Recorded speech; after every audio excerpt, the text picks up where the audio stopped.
तर हाय मैत्रिणींनो, तर मी आज किती ब्लाऊज शिवलेले आहेत तर हे मी तुम्हाला दाखवणार आहे. तर फटाफट असे कटिंग करून आणि स्टिचिंग करून कसे काय ब्लाऊज शिवायचे तर मी तुमच्यासोबत शेअर करणार आहे. तर मी कोणते कोणते डिझाईन शिवले आहेत ते पण मी तुम्हाला दाखवते. तर चला पाहूयात. तर पहिला ब्लाऊज मी दाखवते तुम्हाला. तर मी 4 ब्लाऊज स्टिच केलेले आहेत तर तुम्हाला दाखवते. तर हा प्रिन्सेस कट आहे पहिला ब्लाऊज.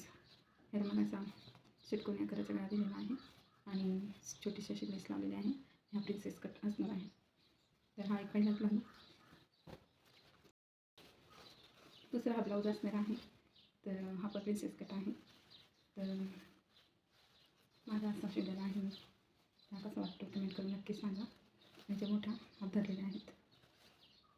तर पुढचा नेक्स्ट आहे. हा पण प्रिन्सेस कटच आहे. त्याला मी असं हा बो लावलेला आहे आणि सिंपल असं शिवलेला आहे. असा चौकोनी गळा आहे हा. हा स्लीव असे शॉर्ट ठेवलेले आहेत आणि हा प्रिन्सेस कट आहे पुन्हा. तर चौथा दाखवले हा कटोरी ब्लाऊज आहे. हा पण चौकोनी गळा आहे. एक नॉट लावलेली आहे अशी.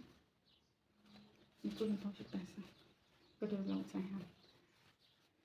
तरी 4 ब्लाऊज मी शिवलेले आहेत. कसे वाटतात कमेंट करून नक्की